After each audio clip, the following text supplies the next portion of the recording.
Hey, what's up, guys, and welcome back. And today I'm going to be giving you part 4 of What If Naruto Was Neglected with a solo leveling system. Remember to get this one to 100 like as usual. Share this to all of your friends on your social media platform. And also, guys, don't forget to go ahead and check out the other channels. Yes, I indeed have 4 of them which I post What If on every single day for you guys to enjoy. All the links will be down in the description, so go ahead, check them out and enjoy. And also, I post a brand new episode of What If Naruto Was Taken from his family and experimented on over an Anime King too. So go ahead, check out that and enjoy as well, guys. So without further ado or waste no more time, what do you say we begin this new episode? Begin now, guys.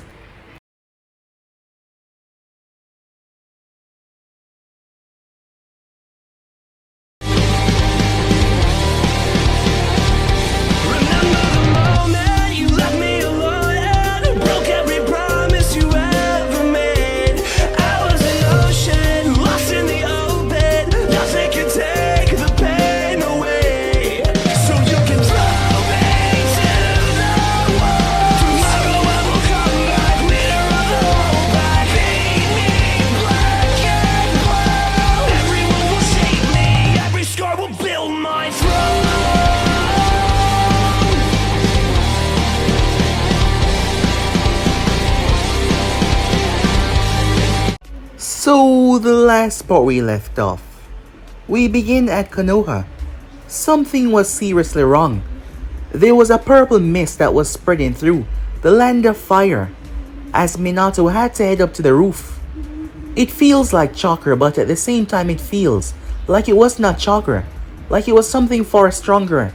And the fact that it was in this weak quantity showed that whatever this was, it was vastly powerful. We then skip towards the Uchiha household, where Itachi Uchiha was gazing towards the sky. Itachi knew the sensation because he had lied.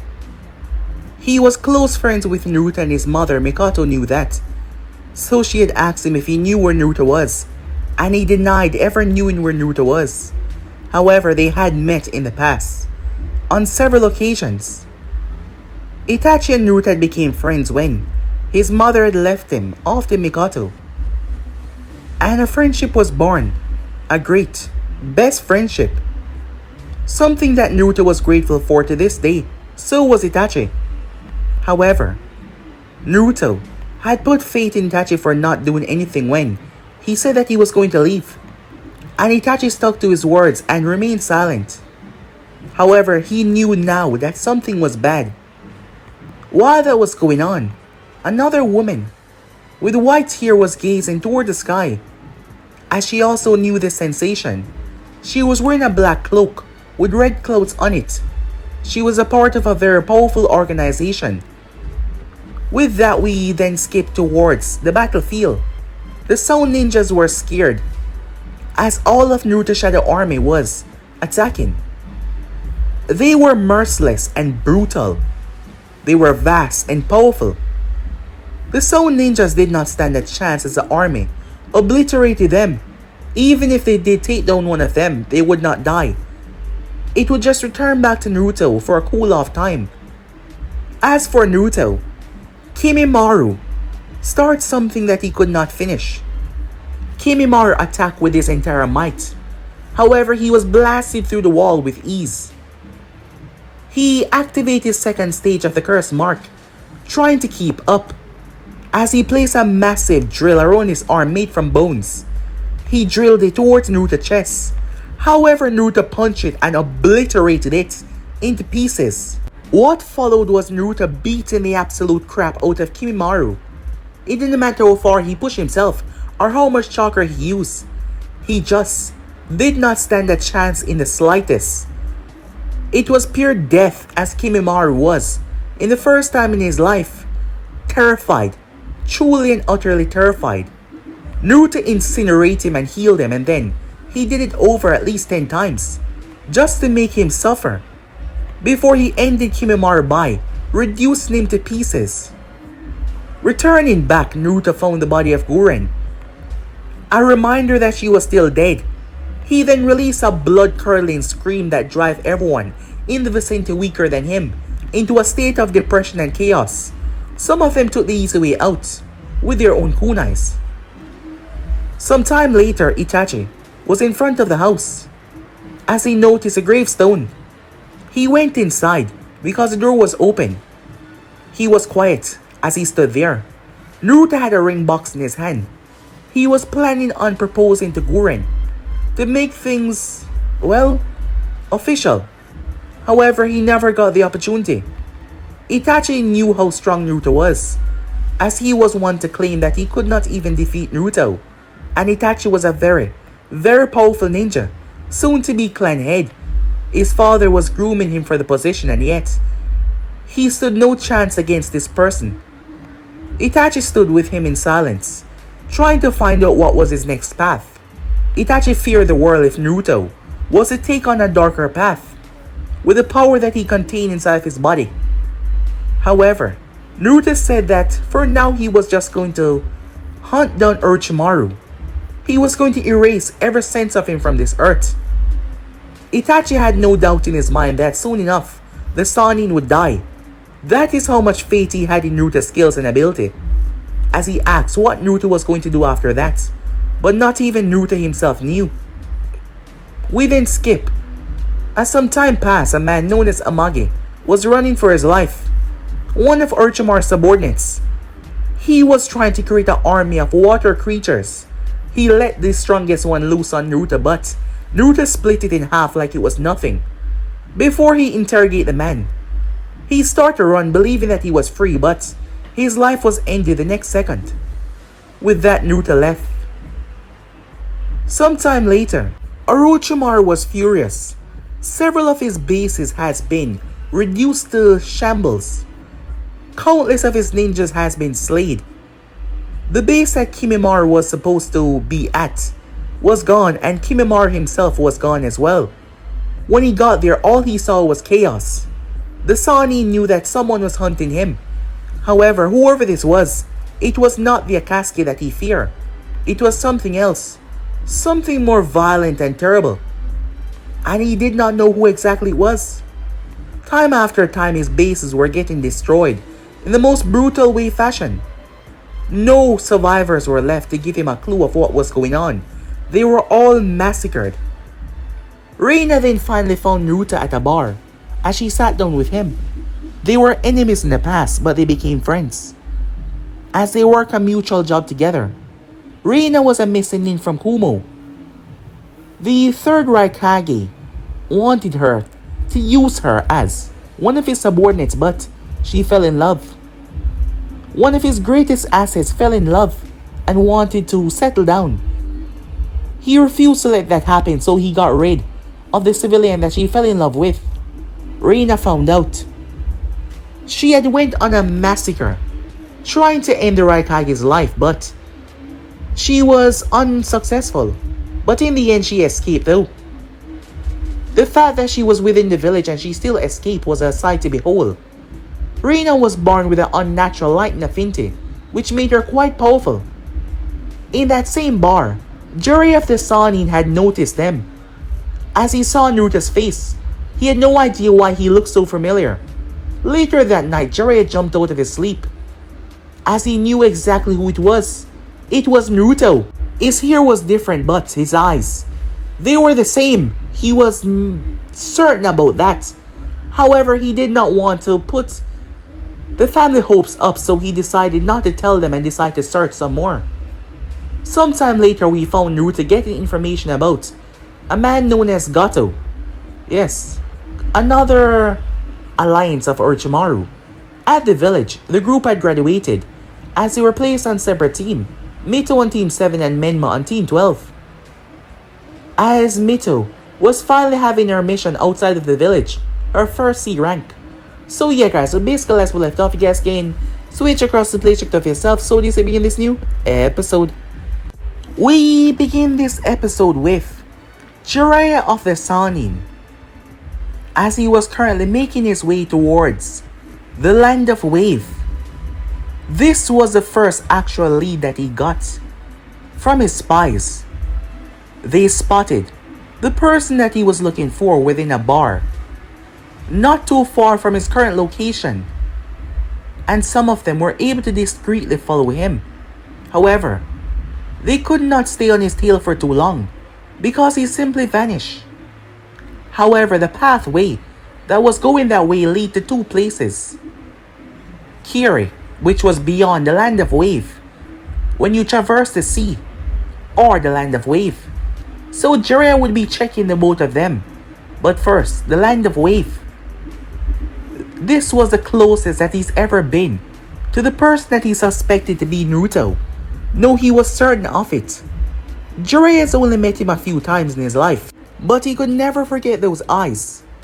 He might have aged, his hair was different, and he looked more mature, but it was him. His gut was telling him that it was him. He had not told a single soul about this yet. He hasn't, because he was still a bit doubtful. The last time he thought he got information, it turns out that it was someone else, and he let them down. So that is the reason why he wanted to confirm before he said anything at all. As he made his way towards the village, he was curious that Naruto did not seem to be hiding. Maybe it was because of the changes he believed that no one would recognize him. Jiraiya's spies had a way of reading people, and the feeling that they got from him was one that terrified them. The spy that had spotted him was a lovely Kunoichi.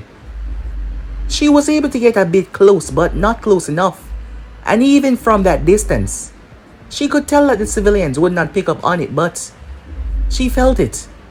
It was a feeling of hate and anger. It was like it was bottled up and was about to explode. Whatever he was up to, it wasn't something good. And Jiraiya had to find him before something truly bad happened, just in case of what he was doing. So with that, the Sannin made his way off, trying his best as he could to get there, in case Naruto was actually there. Meanwhile that was going on, a rather large man. He seemed to be around 6'8". Yes, he was large. His frame was bulky. However, it was pure muscle. He had two beady eyes. There was a nasty scar going from his forehead coming down to his cheek. It went across his face. He had silver hair, his dark eyes contrasting that. He was wearing a tight black t-shirt that showed off his rippling muscles. He was very special, dressed in black style Anbu pants and thick, very thick boots. His name was the Crusher. That was merely a title that he had taken upon himself to give him, well, a more dangerous fear to people. So he took it as a name, Crusher, and there was a reason for that. He had a bloodline. It was known as hardening. He was a missing link from the Hidden Stone. He was able to harden his body to unbelievable degrees, to the point where his skin became almost impenetrable. He was an A rank ninja, almost, not there but almost a S rank. He was a very powerful and feared man. He's been a missing link for a good 10 years now, and he's still out and free. Countless had been sent after him, but all of them had been crushed. Yes, their bones broken and brittle. At the moment, he stood in front of an extremely short man. Well, to his appearance. That was none other than Gato. Gato was afraid. Gato had contact with several of the people that also had contact with the Sannin Orochimaru. Gato had worked with the Sannin. However, since a few weeks ago, he lost contact with him, and nothing was getting through, because someone was targeting all of Orochimaru workers. Gato wouldn't say that he exactly worked for the Sannin. It was basically a mutual agreement. Well, that is what he think. However, all of the others, 8 in total, has been slaughtered. They were eviscerated. Someone was trying to erase every presence of the Sannin. Gato believed that Orochimaru was behind this, trying to cut ties with everyone. After all, why couldn't he reach him anymore? Or perhaps was he on the run as well? Gato did not know, so he had no choice. He hired Zabuza and his little apprentice to handle a bridge builder that was currently messing up all of his dealings here. However, the Crusher was his now bodyguard.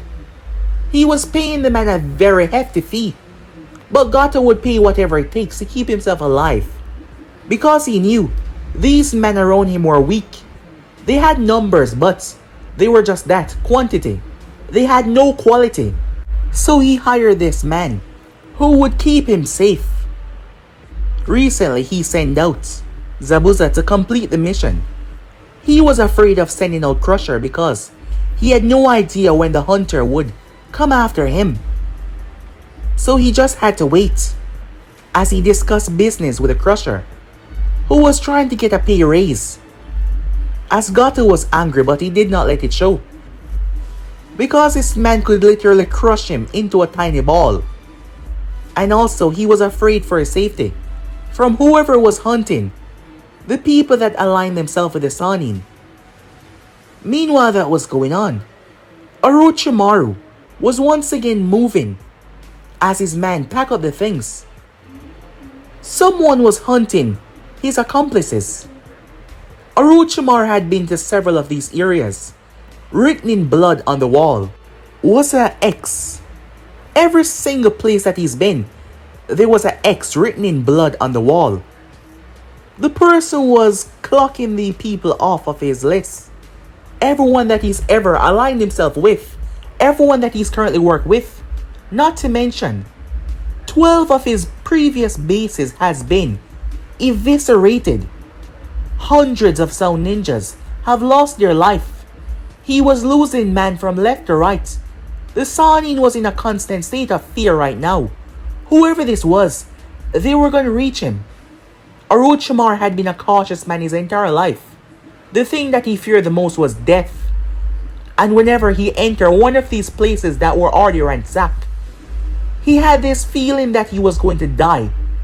And that scared him. The Sannin was plotting to go underground. No one, except for a select few, a tiny circle would know about this. Orochimaru was not going to be found by anyone. As he had his men pack up things, they were moving. One of his most loyal, Kabuto, was currently working on the underground facility to make sure that everything was ready when he decided to move into it. He would go underground for a while until he can find the person that is hunting him and hunt them back. He cannot afford to be caught off guard. However, this was coming at the worst time because he was plotting to overthrow Konoha. But things did not look like they were going to lead up to that. For now though, he was moving once again, as he was not staying in one place for too long. Meanwhile that was going on, things went chaotic rather quickly, as Mito was watching her sensei battle against Zabuza Mamakai. Kakashi had his Sharingan reveal. As Zabuza was trying to keep up, Zabuza was about to cast a jutsu, but Kakashi was somehow able to do it before he could even finish what he was doing. Zabuza was launched by the waterfall jutsu as he slammed hard into a tree. This with the earlier attacks, Zabuza found himself in agony. Kakashi ran forward as he was about to end it, kunai in hand, until Zabuza was out like a light. Kakashi glanced up as he started to converse with a hunter ninja from Kirin. Over to the other side, Mito had gained said sensory ability from her father. She was resting her hand on the ground. She was a touch sensor just like Minato. However, she was not that good at it, but she could actually feel what was going on. Whoever Kakashi was talking to, they felt off. Their chakra was so stable, unusually stable. like they were forcing themselves to be calm, so they would not be caught unassuming or something like that. What is it? Sakura asked, glancing down towards Mito. Being on a team with her for a month and a half now, Sakura knew about her touch sensory ability. It's over. Kakashi-sensei won, as she could not feel anything from Zabuza anymore. If she was better, or if she was closer, she would have been able to detect the life force that was still inside of him. However, at this rate that was not possible. Kakashi came back over towards the group as they were still huddled around Kazuna. Kakashi started to explain that everything was fine until he proceeded to collapse. They ran over and checked on him. He was alive. With Kazuna's help, they were able to get directed to the house. While all of that was going on, Sasuke Uchiha was upset. He was the youngest son of the clan head, Fukaku Uchiha. Fukaku was a very hard man. He did not take it easy on anyone, even if they were his only children. The only one that he seemed to truly understand was Itachi. But even that relationship did not seem to be built on love and care, more of respect and understanding that you have to do what it takes. Yes, that is what it was built on. Sasuke, on the other hand, was angry with himself. Itachi awakened the Sharingan when he was much younger than him. When he awakened the Sharingan, and yet he has still not awakened his. He knew that his father was disappointed in him. He might not say it out loud, but Sasuke saw the looks and the way he reacted or treated him. His mother, always trying to cheer him up, but Sasuke was also disappointed in himself. He wanted to be better, he wanted to be great, and yet all he was doing was being a damn failure, and he hated that about himself. Even on this mission, despite all the training that he did for himself, the moment Zabuza released his bloodlust, he wanted to end himself. Because he was afraid, he was trembling so bad. Even Mito was able to stomach through it. Even Sakura, she did not want to end herself. She was on the verge of passing out. But that thought probably never crossed her mind, but him, he was terrified. Why? How could he be terrified? He was, damn it, Sasuke Uchiha. He was a part of the main family. What the hell was wrong with him, he thought in despair. Maybe he would never be as good as Itachi is. Time skip. With Sakura Haruno. Today was a very stressful day. Because of peer pressure, she agreed to go on this mission. This mission was never one for them. Because the client, Tazuna, had lied about it, but the others wanted to go, so she agreed as well. She didn't want to seem like the coward, the one who refused to take it. She wanted to make them happy. More so Sasuke though. She had learned a lot from the academy, but she was not as strong as both of them, and she was afraid. However, she didn't want to say it out loud, for them to look at her a certain way, like she needed protection, which she did, but she had this feeling, which she just couldn't say it out loud, and she cursed herself for that. As for Mito, this was a real battle. A first real battle that she ever experienced. This was nothing like when her and Menma fought. This was terrifying and scary.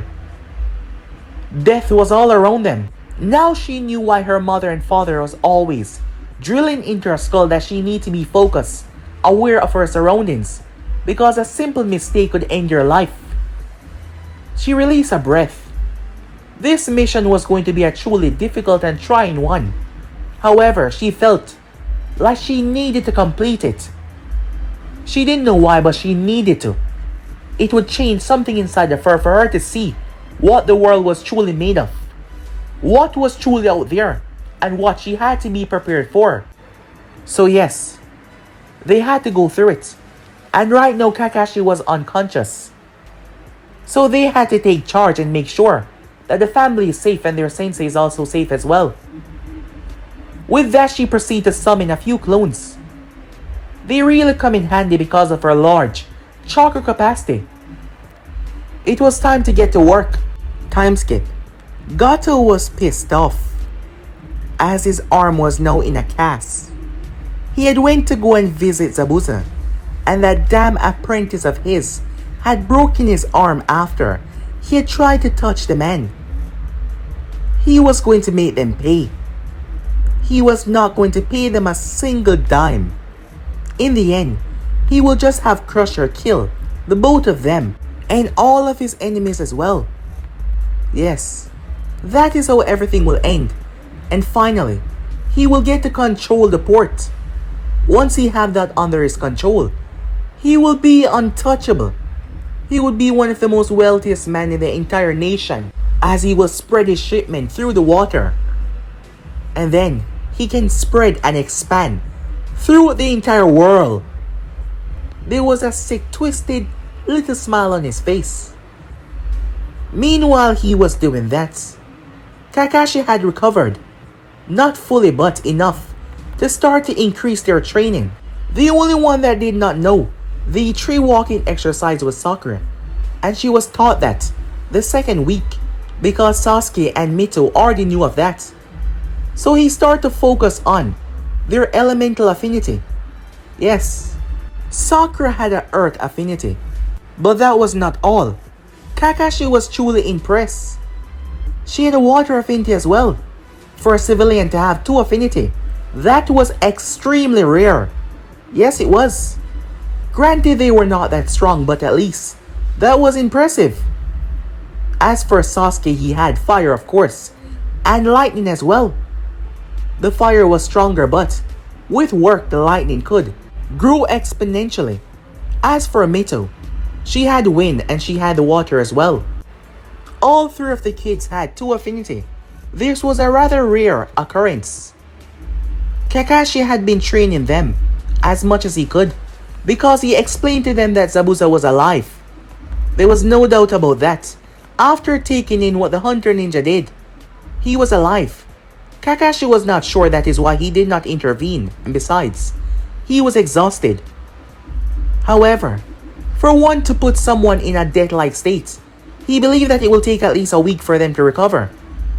At the moment though, Mito was making her way. It was midday and she was starving. She had came out early to get some extra training in, and now she was hungry. She did not want to bother Tsunami. She could see that the country was not financially stable already, and she did not want to be a bother and ask for food until dinner time. So she decided to get something to eat within the village parameters.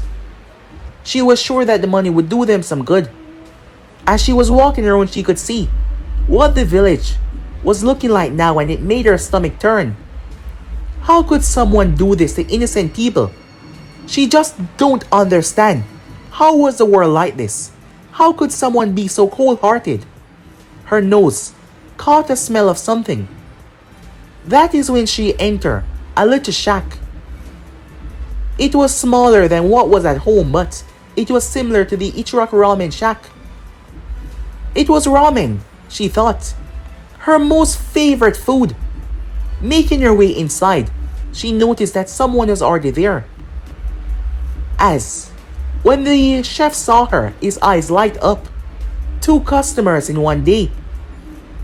He was shocked, and the both of them seemed not to be from around here. And this man here has already paid to show a faith of goodwill, because he saw how much the chef was shaking, thinking that he was just going to take it without paying. 3 bowls of miso ramen, please, said Mito. Large bowl, she said, looking towards the items that were listed. Coming right up, young lady, he said, a smile on his face as he went to prepare the meals. The place was not too big, so Mito was not far away from this individual. She could tell that he was not from around here. He was wearing a strange dark pants. The material seemed to be silk. Comfortable footwear that seemed to just rest on his feet. As he sat on the stool, he had dark hair. It hid most of his features because he was just eating his noodles, not paying any attention to her. He was wearing a dark jacket with a white shirt in the center.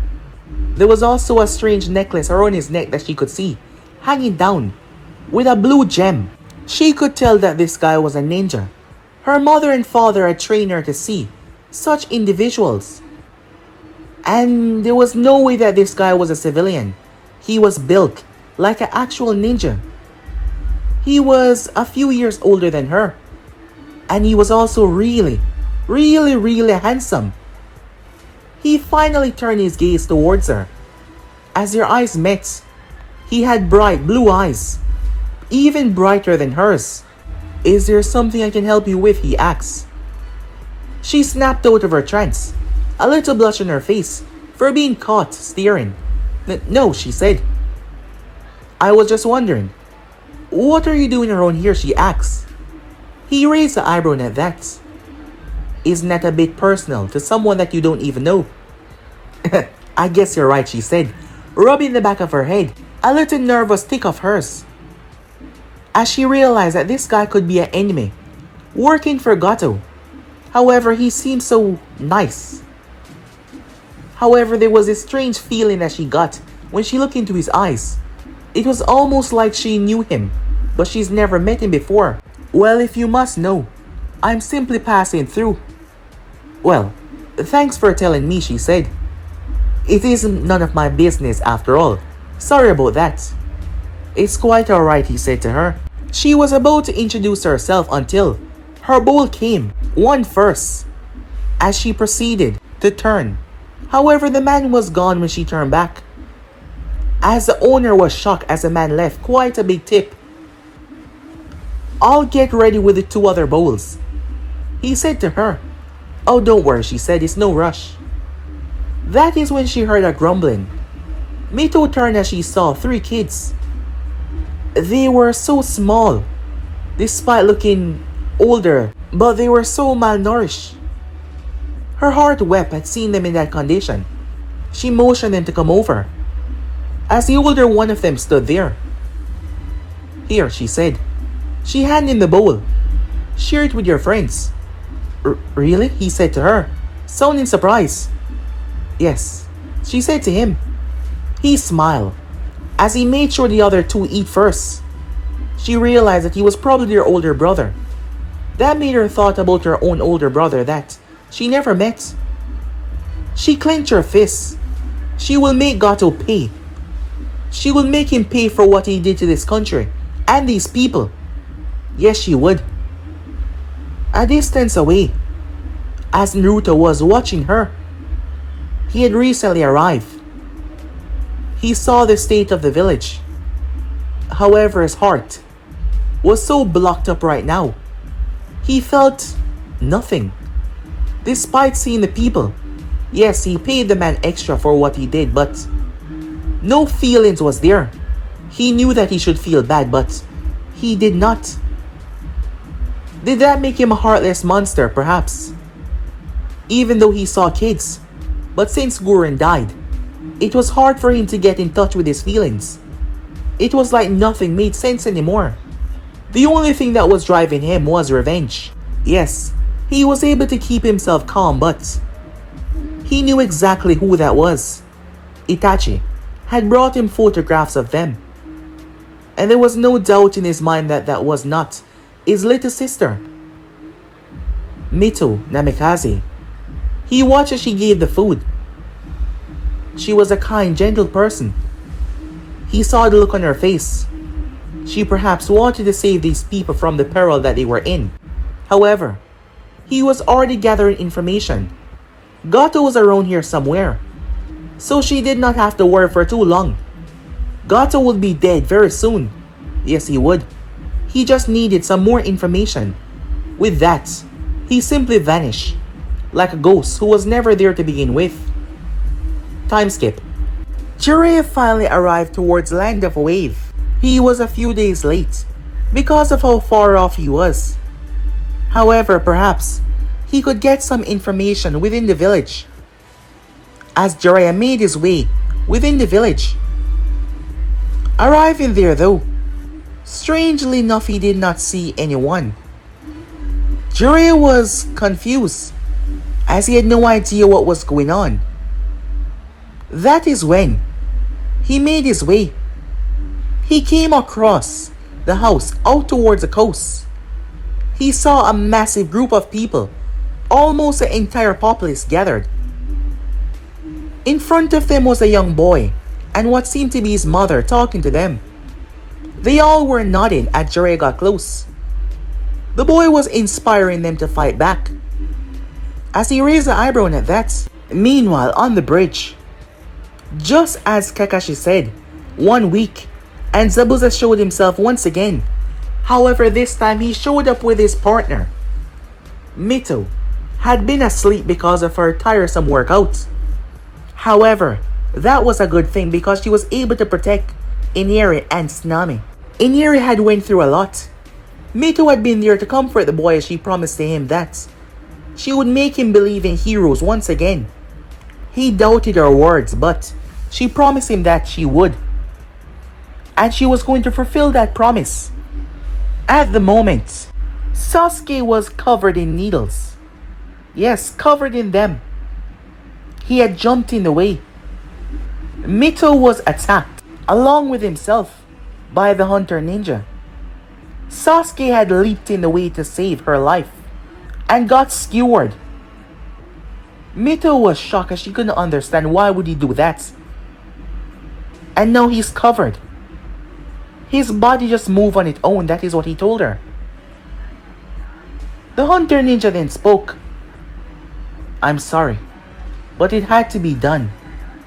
Mito lost every sense of composure, and for the first time, her anger skyrocketed to levels that were uncontrollable. Red chakra started to gather around her. All the needles started to pluck out of her body. Steam started to gather. Her gaze snapped up with a fury, her eyes blood red with slits in them. Her fist was clenched, digging into her own palm. Meanwhile, the Sannin was listening to the people as they all broke up. They were going to gather their weapons and their tools to end this. They were no longer going to be oppressed by Gato. That is when Jiraiya felt it. There was no mistake about it. That was the chakra of the Kyuubi. He wastes no time. Meanwhile, Kakashi and Zabuza stopped their battle. The both of them had a shocked expression as they both felt it. Kakashi knew what it was though. Is that? Meanwhile, sitting in a tree watching was Naruto. As he was on his feet, he found out the information that he needed, but he was going to do good by his sister and made sure that the people see that Gato is dead. Making them be unknown of his death would leave them in a state of panic. To think that he was still out there. The reason why he was doing this was because his sister did not just feed one bowl. She bought 10 and fed it to the people. And her gesture made him want to do this. Because he wanted to feel something, like he accomplished something, like he did good. But even now he was feeling zip, nothing at all. He hoped that by doing this he would feel something.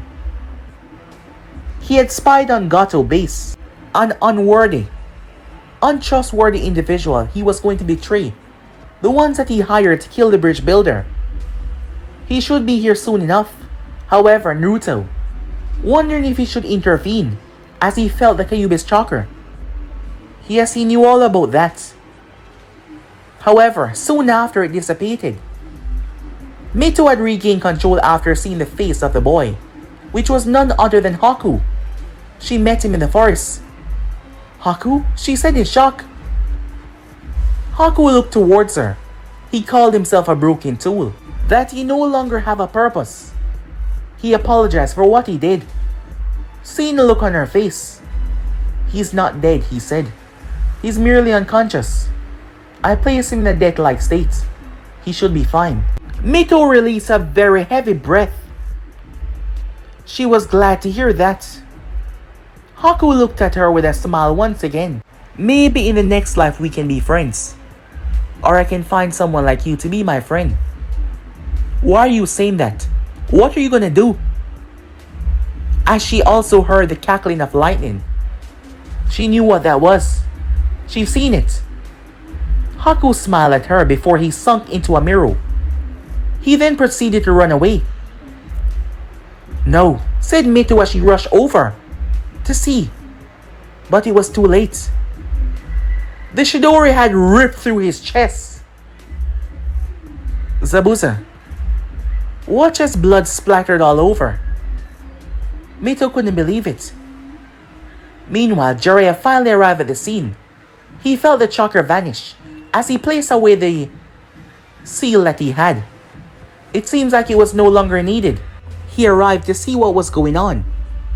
As he saw a group of people on the other side and a very short man. That is when he heard Mito screaming at Zabuza Mamakai, asking him if this is what it means to be a shinobi, as the short man was kicking a corpse on the ground, which was Haku, but Jiraiya did not know that. As he watched the scene play out in front of him, as he started to break, he started to cry. Mito words had cut deeper than any weapon could. Zabuza, now with vengeance in his heart, asked her for a kunai. She tossed it upwards as he caught it within his teeth. He rushed forward. However, Gato did not look afraid. In fact, he looked calm. Zabuza was cut off though as something slammed into him. Like a train, he was stopped. His head was grabbed. Well. Looky what we have here, Crusher said. A beaten and battered Zabuza Mamakai. While I would have loved to fight you at your fullest, I have a lot more to do today. The punch that Zabuza got almost seemed to rearrange his insides. Blood exploded out of his mouth as a kunai fell. Mito's eyes went wide as the man was still holding Zabuza's head. He then struck his fist into his heart.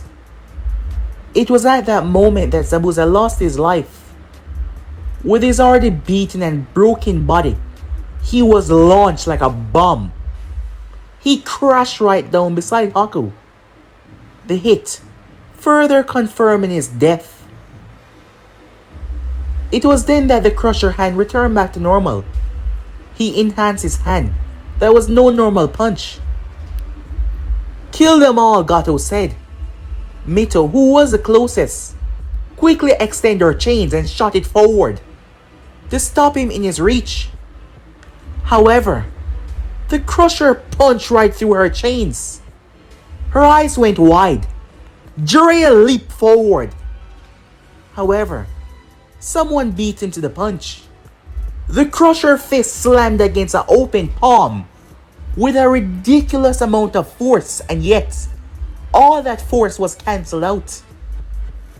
The Crusher himself was shocked. As Jiraiya appeared on the bridge, Kakashi's eyes went wide. Jiraiya-sama, he said. However, Jiraiya was not paying attention to him. Mito glanced up. Wait, she knew that pants. It's you, she said. Standing there was a man from before, who she had met. She almost forgot about that embarrassing moment. What's this? The Crusher said, surprised. It's been a long while since someone was able to tank a punch of mine that easily. Who are you? He asked. He did not get a response. Instead, Naruto gripped his hand and stepped forward. The Crusher brought his left hand out, but it almost seemed to pass through the individual. The Crusher was confused. There was no way that he was that fast. However, his mind wasn't able to focus as an uppercut snapped his head to the sky. The Crusher stepped back, shocked, as blood was running down his lip. The hit did not hurt him that badly, but still, for someone to make him bleed while his body was enhanced. Just who was this guy as he spat the blood to the side? Instead of being afraid though, the Crusher actually smiled. Good, he said. It's been a long while since I had a challenge. This is gonna be fun. You might want to step back, said Naruto. Mito realized he was talking to her as she stepped back. The Crusher rushed forward as Naruto did not move. The both of them grabbed each other in a hugging position. The Crusher had tried to snap him by breaking every single bone in his body. However, he found himself being lifted up. His feet was being lifted up. The Crusher could not understand. He was launched over the individual's head. He bounced across the bridge, creating indentations as he did. That is when Sakura's eyes went wide as the Crusher was about to slam right down on her with his body. But it did not happen though. He was kicked in the sky. As Sakura saw the most handsomest guy that she ever saw, with his feet raised high, he then disappeared. She wondered if it was some sort of dream. As Naruto reappeared and dropped his fist in the Crusher's back, his body slammed through the foliage, tearing down at least 15 trees, before he crashed face first into the ground. However, the Crusher picked himself up, a look of astonishment on his face, and excitement as well. While this was going on, his body was still enhanced, so the punches did not affect him that much. Well, so he thought. It was then that Mito finally saw. Pervy Sage? She said in surprise. What are you doing here? Hey kid, he said. Talk later, okay? Kill them all! Jiraiya could not get to move off, as Gato had shouted for the rest of the men to kill them while they were weakened. The Sannin flashed through hand sign before. He summoned a colossal toad that proceeded to drop down on them, breaking the part of the bridge that led out into the water. It squashed all of them. Well, except for one, as a fast shadow could be seen moving, making its way off. Meanwhile, the Crusher and Naruto was engaged, trading blows, their fists connected one after the other. The Crusher was shocked that someone could trade blows with him. He hasn't seen this for some time now. He fought many people in the past, crushing them one after the other, and he always had the superior strength. So this was something that truly excited him. Naruto jammed 3 punches into his sternum and slammed a punch into his chest. The Crusher was laughing as this was going on, as Naruto vanished and hit him 3 times in the back, as he hit him 3 times once again in the chest. The Crusher backhanded Naruto through a tree. Naruto flipped as he landed softly. The Crusher rushed forward, enhanced. His body got more stronger and durable. The problem with his bloodline was it lessened his speed, but still, in close range, he was invincible. His skin color even changing to a darker tone. His fists created a shockwave that reduced the area to rumbles. "Let's see you block these," he said, as he kept on attacking Naruto violently. The Crusher felt the tiny punches. He laughed. "You stupid idiot," he said. "Do you really think that those are gonna work?" That is when Naruto jumped back against a tree. Jiraiya arrived, Mito right behind him as fast as she could. The Crusher hands were raised as Naruto was just standing there. "Naruto!" Jiraiya yelled out, causing Naruto to look over his shoulder. Mito paused in shock. What did he just say? Jiraiya thought that Naruto was about to get crushed as he was already going through hand sign until the Crusher stopped. Blood exploded out of his mouth and nose. He stumbled back as he fell right on his butt. "What did you do to me?" he said. Naruto's eyes were observing the Crusher. Naruto had an ability that would tell him wherever Someone vital points were. The Crusher body was strong, yes, however, his insides were just as anyone else. Those punches that Naruto has been giving him, he was sending his chakra inside of the man. As he was sending a concentrated blast right through him every time. The Crusher body could not handle all the shaking and tearing up inside. His organs started to rupture. He spat out blood. "What did you do to me?" he said, not understanding why he felt this way now. "You might be strong and powerful, but you're stupid and really slow," said Naruto. "You're not even worth my time." "What?" the Crusher said, spitting out more blood. "Just because you cheated, it doesn't mean that you're stronger than me. You did something. You cheated somehow. You're just a weak, pathetic lowlife who has the resort of using tricks in order to defeat someone like me, who is your better." As Naruto raised the eyebrow, "You believe that if we were actually trading blows, my fist would not affect you," said Naruto. "You should know, I did this because it was a more effective way to win this without hassling myself up." The Crusher laughed, however, blood exploded out of his mouth.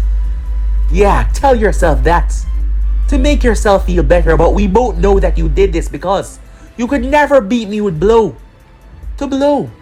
Because you are no man. You're just a pathetic." Naruto appeared in front of him. His fist was pulled back. The Crusher smiled as he pumped an obscene amount of power into his fist. He then slammed it in Naruto's face. Even Jiraiya had to step back as a forceful shockwave was blasted behind Naruto. It tore the ground apart. The Crusher was smiling until he realized. He pulled his hand back. His eyes started to tremble, his lips started to quiver in fear. Naruto was standing there with a busted lip, and his nose was releasing some blood. "Let me guess, that was your strongest punch." As Naruto reached up and wiped the blood away, it barely hurt him. "Tell me, how is mine?" he said. When his fist reached the Crusher's face, everything went white. The Crusher found himself at home with his family when he was young, 4 years old to be quite exact. His mother, she was finished with a meal. His father was at the table. His younger brother, who was dead, was standing there as well. "Are you ready to eat, young man?" his mother said with a smile. He nodded his head. This was a flashback of his life. Mito eyes widened in shock, so did Jiraiya. When Naruto's fist made contact with the man's face, the entire path behind him was obliterated. Crusher body was blasted at speeds that went up to Jonin level. Someone as fast as Kakashi, at full speed. His body seemed to be burning up as it went faster from the friction.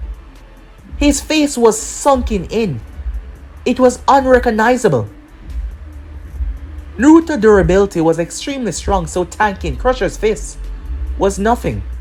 The man might be strong, however. Naruto did not look it, but he was incredibly strong. The system, the points that he added to his durability, made his body incredibly durable. The Crusher was not as durable as him despite his claims of being strong and this and that. The Crusher finally stopped, a far distance away. That is when Naruto's hand seemed to vanish. To their point of view, that is, as he reached into the system. He pulled out a dagger. He then proceeded to turn. A purple aura surrounded him. He proceeded to spin. With that, he then launched said dagger. It split the sky with tremendous speed. The Crusher head was obliterated. as Naruto turned his back and started to walk. Jiraiya and Mito was at the entrance of the bridge to get on it. The both of them had not moved a muscle. He started to walk as he paused right in front of them. Mito looked at Jiraiya before looking back at Naruto. "Why did you call him Naruto?" "Who are you?" she said, looking at Naruto. She was in desperate need for answers. She needed them. She had to ask it. She needed to ask it. Are you my brother?" she asked, not understanding how was that even possible. He looked at her, and their eyes met once again. Now she understood why she felt like she knew him. But how? What Mom and Dad said. Jiraiya opened his mouth, but the moment he did, Naruto was engulfed by his shadow. Mito ran to where he was, but he was gone. She snapped her gaze around trying to find him. "Naruto!" she screamed out, her voice echoing through the entire forest. However, he was long gone as the people of Wave arrived on the scene. Meanwhile, Gato was trembling in fear. Some sort of demon had snatched him away. That massive creature was coming to crush him and his man, and a demon had snatched him away and brought him to his own hideout. "What do you want? I'll give you anything. Just please, don't kill me," he begged. He was not sure what this thing was, but he was terrified. That is when someone started to crawl out of it. The person emerged out of it like it was some sort of gateway and stood in front of him. Gato stepped back in fear as his back pressed up against the wall. Who are you?" he said. His eyes then went wide. You're him, aren't you? The hunter." "The hunter," said Naruto. "You're one of them. The one that has been hunting Orochimaru man. You're him." Orochimaru man. His confidants. His people that he worked with in the past. Gato was trembling and saying everything that he could to buy himself some time so that he would not die. "Ah, yes I am." Gato dropped to his knees.